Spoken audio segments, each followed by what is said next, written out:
Ketika ada hal-hal yang sulit dalam agama bukan berarti disuruh kita give up, bukan. Tapi disuruh kita untuk terus berusaha, jangan menyerah. Karena emang gak akan berhasil sekali, maksudnya kayak gitu. Kalau kalian pengen istiqomah sekali, gak akan berhasil. Coba lagi, gagal, ulangi lagi, terus saja. Sampai benar-benar sampai di level istiqomah. Kayak dulu kalau misalnya kita suka ngabisin waktu yang agak-agak kurang berkualitas sih, kayak main game gitu. Awal-awal main game kan langsung baru pertama main udah kalah ya. Terus nyoba lagi naik level kalah, nyoba lagi level 2 menang, level 3. Sampai akhirnya kita bisa tuntasin tuh game. Ini kenapa dalam urusan kayak gitu kita entertain, kita bisa begitu istiqomah, komitmen banget, kekeh gitu. Nah dalam agama, dalam kebaikan, gak usah ngomongin istilah agama deh. Dalam kebaikan aja. Kalau kita bisa kekeh, kita bisa, pokoknya saya pengen banget jadi orang yang istiqomah dalam kebaikan-kebaikan. Maksud Allah, coba lagi. Gak berhasil, coba lagi. Gagal dikit, coba lagi. Melendoy, coba lagi. Terus aja coba. Ini istiqomah teman-teman. Sampai Nabi aja beruban. Artinya Nabi itu mikir banget pengen istiqomah. Kayak misalnya saya catat beberapa kebiasaan kita, kayak misalnya pas lagi reunian gitu ya, ketemu dengan muatan Tea. Kalau ketemu sama dia terus jadi pengen balikan gitu kan ya. Apalagi kalau pas ketemu tuh jadi kayak teringat, dia pakai baju yang dulu kita pas udahan dia pakai baju itu loh. Jadi kayak flashback, langsung balik lagi ke cerita-cerita dulu, kita pernah jalan ke sini, dulu kita pernah seru-seruan, kita pernah gila-gilaan bareng, kita pernah apa segala macam gitu kan ya. Kayak hilang akal berdua, terus jalan kayak orang mabuk gitu di tengah jalan, tengah malam, terus teriak-teriak, terus marah-marah di bawah hujan gitu. Apa maunya kamu? Enggak, aku cuma pengen kamu, udah rame gitu-gitu. Terus jadi kegoda nih pengen balikan. Nah istiqomah adalah pokoknya saya udah azam bertekad saya gak akan balikan kecuali dengan cara halal. Itu istiqomah tuh. Dia kayak ngasih harapan lagi gitu. Mulai akun lo apa sih, gue pengen ngefollow. Mulai ada cari-cari harapan, ngasih-ngasih harapan gitu. Mulai caper-caperan, mulai basa-basi lagi. Ada sinyal-sinyal pengen balikan. Tapi kita tahu dia gak mau serius, arti serius dia gak pengen halal, cuman pengen seru-seruannya doang. Berarti istiqomah di sini adalah saya gak bakalan balikan kecuali dengan saya terima nikahnya kamu. Kamu ambil deh cincinnya, pakai Bruno Mars lah pokoknya. Marry you. Kalau lo pengen balikan, ya udah ambil cincin ini kita nikah aja. Terus habis itu kita bisa seru-seruan, gila-gilaan habis nikah. Nah ini namanya istiqomah nih. Gak mau balikan kecuali dengan cara terhormat. Terus kayak lagi punya duit, ngelihat ada teman kita kayak bedah plastik gitu, bibirnya pengen disuntik, jadi lebih tebal misalnya kan ya, kan lebih keren, lebih seksi gitu. Gue berapa sih kalau mau pengen nebelin bibir? Oh cuman 7 juta. Wah gue ada nih uang hadiah ulang tahun gue dari nyokap misalnya 5 juta, terus dari ayahnya 5 juta, 10 juta nih. Bisa nih kayaknya gue suntik-suntik bibir biar lebih tebal gitu, kayak siapalah gitu, gak usah disebut namanya. Nah ini kan godaan ya, kita bisa tapi gak boleh, itu kan godaan banget tuh. Kalau pengen tapi gak bisa, ini gak terlalu ngegoda sih. Pengen dan mampu itu godaan banget tuh. Pengen tapi gak mampu, ya sabar aja. Gue sabar orangnya, kenapa? Gak bisa juga, gak mampu gitu. Tapi kalau bisa, mampu, kayaknya udah gak ada masalah, kita masih nahan, berarti istiqomah insya Allah. Jalan nih, duitnya sih nipis, tapi jalan bareng teman-teman. Lihat Onitsuka gitu kan ya, wah nih modelnya warnanya gua banget nih. Misalnya dia senang warna-warna tanah gitu, warnanya, oh ini coklat nih Onitsuka, terus lagi ngetren gitu kan, anak-anak SMA pada pakai, teman-teman sekelas pada pakai, semuanya Onitsuka, kecuali saya sendiri yang masih pakai apa gitu kan ya, yang lain pada Onitsuka pengen beli, tapi nggak ada cash, nggak cukup juga duitnya, harus nyicil, jangan deh tabung dulu sampai bisa beli tanpa harus nyicil misalnya. Ini orang istiqomah. Dia punya prinsip. Tapi prinsip itu berlaku untuk dirinya. Nggak dia paksain untuk orang lain. Karena ketika prinsip hanya dipaksakan kepada orang lain, dia tuh jadi orang yang nggak nyaman buat orang lain, udah nggak asik lagi. Kalau prinsip itu dia paksain buat dirinya, ke orang lain dia lebih kayak tadi tuh toleran, dia paham, mengerti, pengertian ke orang lain, semua orang berproses. Itu dia tetap orang soleh dan asik. Orang jadi nggak asik tuh kan gara-gara memaksakan prinsip ke orang lain ya. Padahal dia sendiri juga belum kayak gitu. Nah, jangan maksain, tapi kita contohin, kita bikin itu sesuatu yang buat dia pengen, aku pengen lo kayak kamu, orangnya tuh gak kegoda walaupun di antara teman-teman yang pada misalnya lagi naik gunung gitu. Udah lama dia udah berhenti ngerokok nih. Pas kali-kalinya lagi pengen ke gunung, dingin, yang lain pada udah coba aja sebatang. Enggak lah, gue mah daripada ngerokok mending gue permen aja deh gitu misalnya. Ini istiqomah kan, dia udah komitmen gak bakalan ngerokok lagi karena kata dokter itu gak sehat untuk dia. Dia pernah sampai masuk rumah sakit gara-gara itu. Udah dia azam, dia bertekad gue berhenti ngerokok. Teman-temannya semuanya ngerokok, dia gak akan nyalahin orang lain. Kalau lain ngerokok enggak. Yang penting saya udah gak lagi sekarang. Soalnya dia mungkin pakai bahasa-bahasa yang lebih santai lah. Kata dokter udah gak boleh soalnya gue ada kayak paru-paru gitu. Nah ini orang yang istiqomah tetap asik. Jangan sampai kita sok istiqomah gak asik pula. Istiqomah belum, gak asiknya ya. Kenapa? Karena kita juga belum punya prinsip hidup, tapi maksain orang tuh harus berprinsip. Ini gak enak banget nih. Toh Nabi aja kayak tadi tuh, beliau punya standar ideal banget, tapi ke orang lain gak pakai standar itu. Jadi Nabi itu punya dua standar loh, standar diri sama standar orang lain. Kalau standar diri sendiri, yang saya sering share, sholat qobliyah zuhur itu 4 rakaat, itu standarnya Nabi.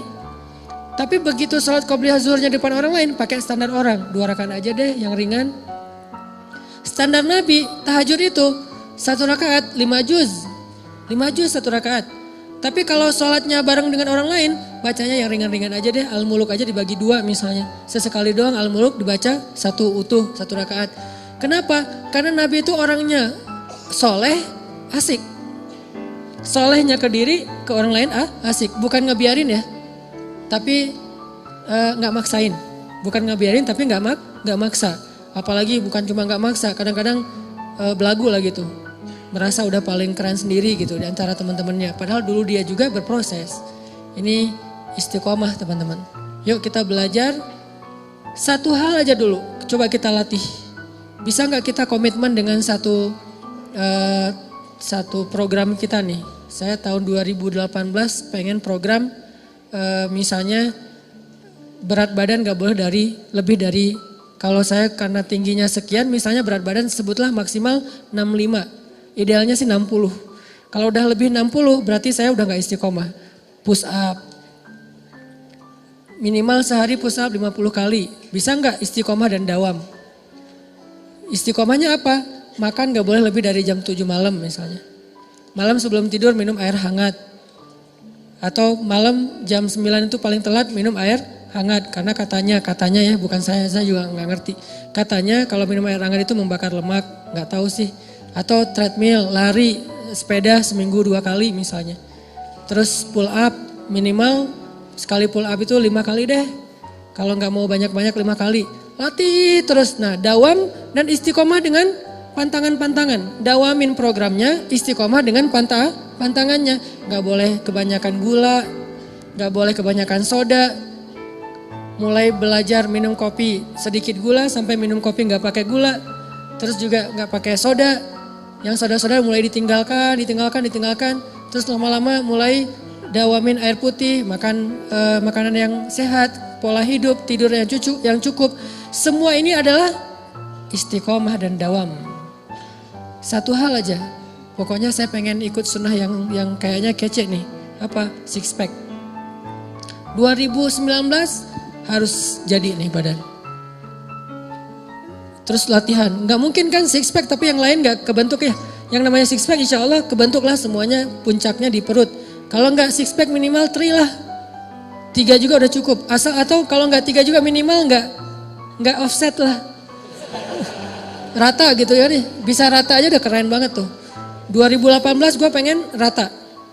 Mungkin badannya tuh gak sekeren Adirai, tapi minimal bisa dibilang otot gitu.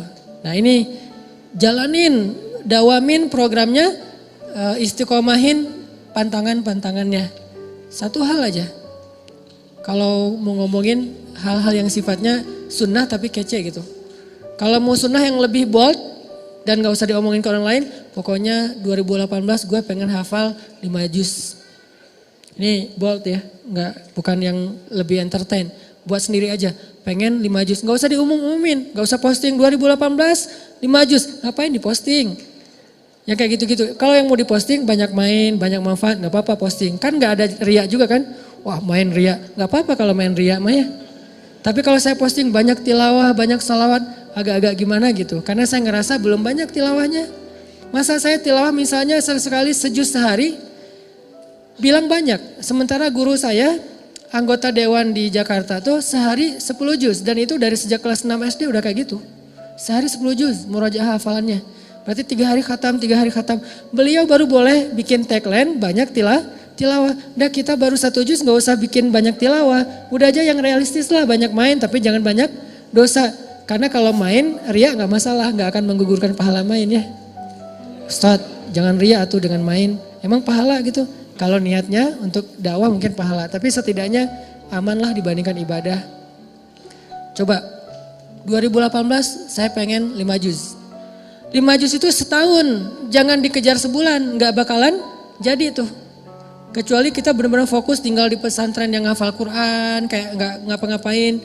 Kalau normalnya mah untuk kita lebih realistis setahun deh 5 juz. Mumpung saya masih 19 tahun nih, target nikah 24 tahun, ada 6 tahun kan, 6 tahun setahun 5 juz. Jadi tuh akad nikah, Qul a'udzu birabbin nas. Wah gitu doang. Jangan lupa, ini ayat surat terakhir yang saya hafal dari Al-Baqarah maksudnya. Bukan Qul a'udzu birabbin nas baru mulai ya. Qul a'udzu birabbin nas itu udah selesai. Maharnya apa? Seperangkat alat sholat. Maharnya apa? 1 gelang, 1 cincin, 1 rumah, 1 mobil. Ditutup dengan surat An-Nas. Daripada ditutup dengan surat Al-Baqarah, Alif Lam Mim misalnya. Surat An-Nas. An-Nas setelah dia menghafal dari Al-Fatihah sampai Al-Falaq ditutup dengan An-Nas. Bisa tuh 6 tahun, setahun 5 juz dibagi per bulan, dibagi lagi per hari. Itu dawam. Jadinya sedikit banget enggak, Ustaz enggak keren ah. Keren kalau dawam. Kalau cuma sehari enggak keren emang. Tapi kalau dawam itu keren. Makanya ketika ada sahabat nanya ke Nabi, "Ya Rasulullah, ayyul amal ahabba ilallah?" Amal apa yang Allah paling suka? Apa jawaban Nabi? Adwamuha wa in qallat. Yang paling dawam walaupun sedikit. Yang paling dawam itu artinya konsisten. Kalau istiqomah itu artinya komitmen. Yang paling dawam walaupun sedikit. Sedikitnya misalnya coba 5 juz bagi setahun. Saya belum pernah bagi. Anggap aja sehari ngafalnya cuma 2 baris atau 3 baris. Sehari cuma 3 baris. Gak seru kurang keren. Teman-teman saya tuh sehari 1 halaman. Jangan lihat sekarang, lihat setahun. Ketika itu sudah dawam, itu jadi keren di mata Allah. Malah kata Nabi itu amal yang Allah suka banget. Coba bikin program gak usah banyak-banyak tapi targetnya dicicil. Jadi bikin program cicilan, jangan bikin program cash dalam amal soleh. Saya pengen nyicil hafal Quran, saya pengen nyicil tahajud. Gimana nyicil tahajud?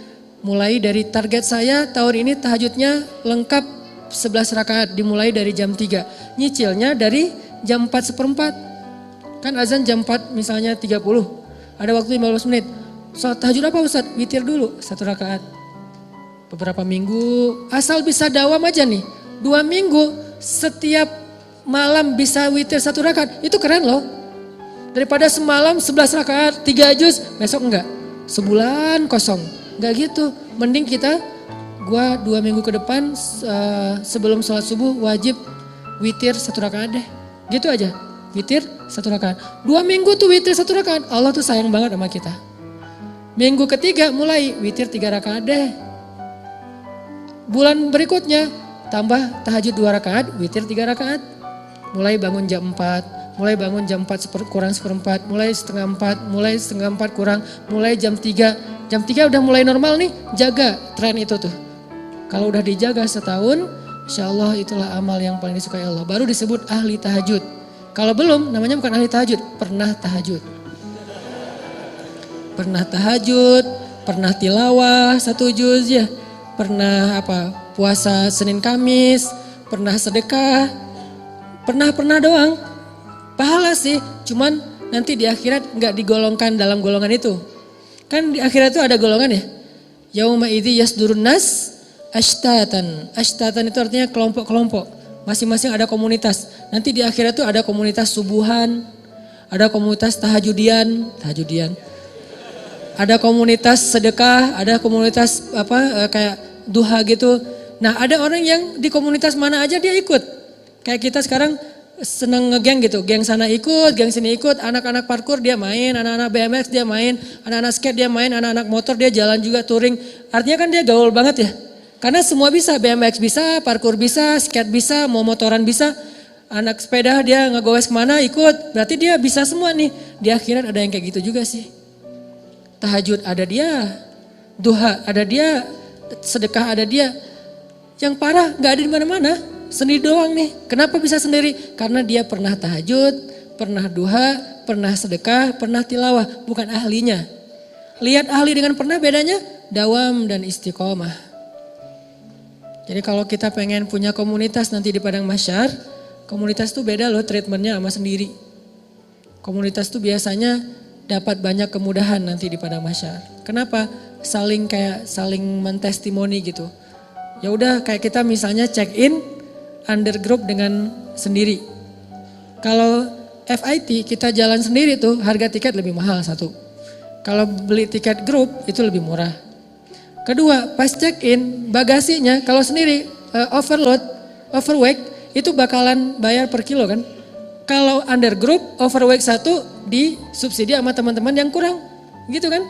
Nah itu logika sederhana di akhirat juga gitu. Kalau kita overweight dikit nanti udah deh ntar saya gantiin. Atau misalnya harga tiketnya kemahalan tuh masuk surga. Gak apa-apa kalau beli grup lebih murah. Emang kayak gitu kaidahnya. Kaidah jamaah. Karena berjamaah itu lebih berkah. Nah gimana biar masuk komunitasnya? Jadilah ahlinya. Gak bakalan jadi ahli kalau cuman pernah. Walaupun pernahnya tuh, saya pernah tuh. Kayak saya pernah sholat tarawih semalam 10 apa 15 juz di Mesir. Pernah tapi gak berulang. Kapok. Sekali doang. Itu juga gak sengaja diajak sama guru saya, Hanan yuk ikut tarawih, imamnya bagus. Kan saya kayak imam hunter gitu kan, mencari-cari imam yang keren gitu, yang bacaannya bagus saya cari tuh. Enak soalnya dan saya pasti milih softnya di luar masjid. Walaupun yang terbaik di soft pertama tapi untuk sholat sunnah saya pengen nyoba di luar, imamnya bagus dan soundnya di Mesir itu bagus-bagus tuh. Jadi kita kayak lagi nongkrong tapi ngedengerin sholat. Nah waktu itu imamnya emang bagus tapi Al-Baqarah, Al-Imran, An-Nisa, Al-Maidah, Al-An'am sampai At-Taubah, sampai Yunus. Masya Allah nih imam ngeri banget. Tahajud dari mulai habis Isya selesainya gak sempat makan sahur. Antara 10 sampai 15 juz. Cuman sekali doang dan nyesel pula tuh. Gak tahu berpahala apa enggak nih. Nyeselnya kayak saya jadi Pas saya baca cerita Abdullah bin Mas'ud yang sholat di belakang Nabi terus dia kayak nyesel gitu, saya kebayang karena saya juga pernah ngerasain kayak gitu. Sholat di belakang Nabi nih Abdullah bin Mas'ud. Pertama enak lama-lama, kok lama banget nih nggak ruku-ruku. Lama-lama Abdullah mengatakan tahu gini saya nggak akan ikut dari awal. Dia ngebatin kayak gitu. Saya juga kayak gitu pas saat tahajud.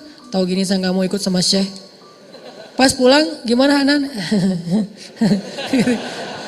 Besok lagi. Aduh gak enak badan saya. Gak mau lagi seumur-umur. Sampai sekarang. Kalau dibawa lagi ke Mesir gak mau saya. Kenapa? Gak kuat. Bayangin tahajud dari Isya sampai menjelang sahur. Dan sahur di Mesir itu bukan imsak kayak kita. Sahurnya batasannya tuh azan subuh. Jadi udah deket azan subuh. Kita pas habis witir. Itu makan itu udah kayak orang lapar banget. Karena bentar lagi azan subuh. Saking full semalaman sholat. Nah ini namanya bukan ahli tahajud. Pernah tahajud 10 juz, minimal pernah lah. buat jadi bahan ceramah doang gitu. Ya gue pernah loh sholat tahajud 10 juz padahal cuma sekali doang. Dan itu juga gak sengaja dan nyesel lagi. Kalau orang yang di masjid itu, nah itu baru keren. Kakek-kakek yang udah berapa tahun kayak udah 10 tahun kayak gini. Nah itu namanya ahli tahajud dengan model Rasul. Itu beneran. Nanti insya Allah mungkin kita berhusnuzon dia bakalan masuk komunitasnya Rasulullah. Foundernya tuh Rasul. Terus anggotanya tuh orang-orang yang tahajud kayak Ibnu Abbas, Abdullah bin Zubair, kayak gitu-gitulah anggota-anggotanya. Termasuk yang di masjid Sayyidah Zainab nama daerahnya. Masjid Sayyidah Zainab itu kalau kayak saya yang cuma pernah sekali nggak masuk komunitas. Tapi berpahala nggak? Kalau ikhlas tetap berpahala. Pahala sama komunitas itu beda. Pahala itu reward, kalau komunitas itu kayak dapat satu anggota, tanda anggota tuh. Bukan reward doang, jadi tanda anggota dan beda nanti treatmentnya di akhirat. Dawam istiqomah. Istiqomah di sekolah tuh teman-teman semuanya punya pasangan. Pacaran gitu lah. Kita istiqomah sendiri. Kan keren ya, soalnya gak ada yang mau misalnya. Pengalaman. Alhamdulillah saya belum pernah pacaran. Sekali-kalinya cuma LDRan dan itu gak penting-penting amat. Cuman kayak email-emailan doang, cuman say hi doang. Terus apalah, udah di Mesir tuh LDRan. Itu juga gak lama, cuma beberapa bulan diputusin. Langsung tawaf Sungai Nil gitu kan. Sekali-kalinya diputusin, kan berat banget tuh. Alhamdulillah gak pernah pacaran yang kayak sentuhan, jalan bareng tuh gak pernah. Kenapa? Alhamdulillah gak ada yang mau. Lo mau gak sama gue? Enggak ah, males banget. Lo mau gak? Enggak, males banget. Semuanya males banget. Ya udah deh, gue sendiri aja. Alhamdulillah. Gara-gara gak pernah jadi kayak jadi ada obsesi yang terpendam gitu kan. Pokoknya saya pengen pacaran yang gila-gilaan. Terwujud setelah halal. Makanya bisa habis-habisan, bisa totalitas, bisa kemana-mana. Pokoknya pengen ngabisin waktu pacaran aja deh berdua. Nah ini artinya istiqomah. Walaupun penyebabnya kadang-kadang emang nasib sih. Istiqomahnya nasib. Kenapa gak pacaran tadi? Gak ada yang mau. Gak menarik, gak berprestasi, gak tajir juga, gak keren. Dulu. Sekarang juga enggak gitu ya. Sombong. Nah artinya teman-teman bisa enggak nih di SMA nih anak-anak SMA ya. Apalagi yang masih SMA, teman-teman yang lain tuh kayak semuanya pada punya pasangan gitu. Kalau misalnya pas liburan sekolah jalan kemana, terus di bangkunya ada nama dia masing-masing ditulis di bangku gitu. Kita bangku kosong gitu kan ya, rapi banget bangkunya, gak ada tulisan siapa-siapa gitu. Nah ini namanya istiqomah. La tahzan, jangan khawatir kalau kita istiqomah. Kenapa? Orang yang istiqomah itu kan identiknya kadang-kadang dia kayak kesepian ya. Sendiri, gak punya temen. Terutama ketika dia hidup di lingkungan yang lain pada seru-seruan. Dia sendiri yang gak seru. Akhirnya kayak gak dilibatin. La tahzan kalau kita ngerasa sendiri. Kenapa? Nahnu awliyaukum fil hayatid dunya wa fil akhirah. Kata Allah, kami akan nemenin kamu. Kami, bukan saya, kami. Siapa kami? Allah dan para malaikat. Cuman kita gak ngelihat doang. Tapi sebetulnya kita tuh punya geng. Ketika kita istiqomah itu kalau kita ngerasa gara-gara istiqomah jadi sendiri, la tahzan, jangan khawatir. La tahzan, jangan berkecil hati. La tahzan, jangan sedih. Nahnu awliyaukum fil hayati dunya. Kami temenin kamu di dunia dan nanti kami temenin kamu di akhirat. Allah yang janjiin bakalan nemenin kita.